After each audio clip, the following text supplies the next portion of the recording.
Ladies and gentlemen, I want to welcome to this little school of my childhood many of my former schoolmates and many who went to school to me at Cotulla and Houston and San Marcos, as well as some of my dear friends from the educational institutions of this area. My Attorney General tells me that it's legal and constitutional to sign this act on Sunday.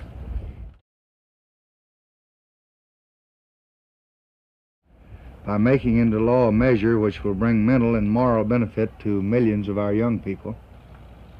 So I've chosen this time and this place for two reasons. First, I do not wish to delay by a single day the program to strengthen this nation's elementary and secondary schools. I devoutly hope that my sense of urgency will be communicated to Secretary Celebrezze, Commissioner Keppel, and the other educational officers throughout the country who will be responsible for carrying out this program. Second, I felt a very strong desire to go back to the beginnings of my own education, to be reminded and to remind others of that magic time when the world of learning began to open before our eyes. Since 1946, Congress tried repeatedly and failed repeatedly to enact measures for elementary and secondary education. And now, within the past 3 weeks, the House of Representatives, by a vote of 263 to 153, and the Senate, by a vote of 73 to 18, have passed the most sweeping educational bill ever to come before Congress.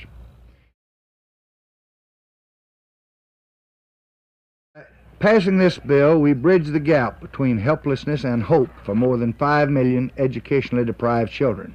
We put into the hands of our youth more than 30 million new books, and into many of our schools, their first libraries. We reduce the terrible time lag in bringing new teaching techniques into the nation's classrooms. We strengthen state and local agencies, which bear the burden and the challenge of better education.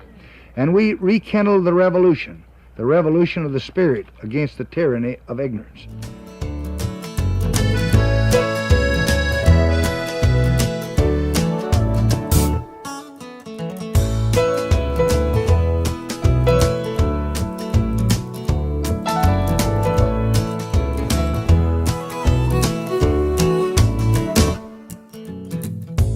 If I had $1 million. Big week. Two major things happened in Washington this week, Bob. We had the State of the Union at the beginning of the week, and then following that, we had a hearing on the reauthorization of the Elementary and Secondary Education Act after that.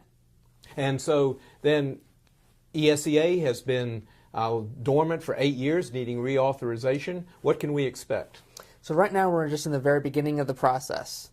Both the chairman of the committee and the leading Democrat on the committee and the Senate have given speeches outlining their priorities, as has Secretary of Education Arne Duncan. Right now, the action is really focused on the Senate, but that could change next week as we hear that action might start to brew publicly then. There are some big issues that Congress is wrestling with.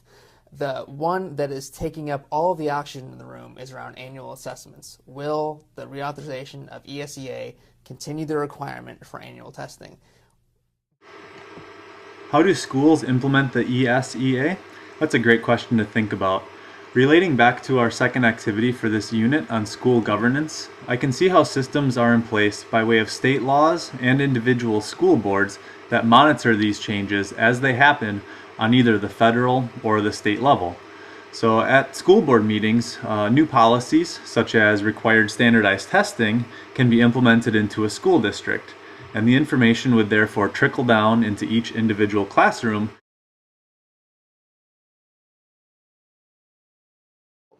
High-stakes assessment has killed teachers learning and developing as assessors, because it has basically taken these external tests and then you look at that data. But what really helps students learn is assessment that is based in the classroom. A standardized test is not going to teach them what that child needs to know, what that child needs to learn.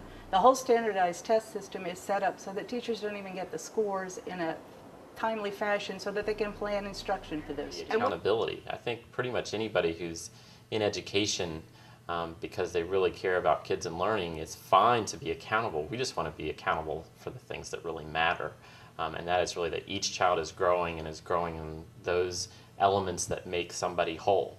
And the narrowed, tightened, high-stakes focus on just a small subset of those things is really kind of tearing that apart. Really, the time we need to be spending in our classrooms is on assessing our kids the beginning of the year and all year long to make sure they're making the gains that they're capable of making. One way of going about this is being accountable that there's an ongoing process for assessing, making sense of what it is we're seeing or where students are and what they're learning, and figuring out what happens next.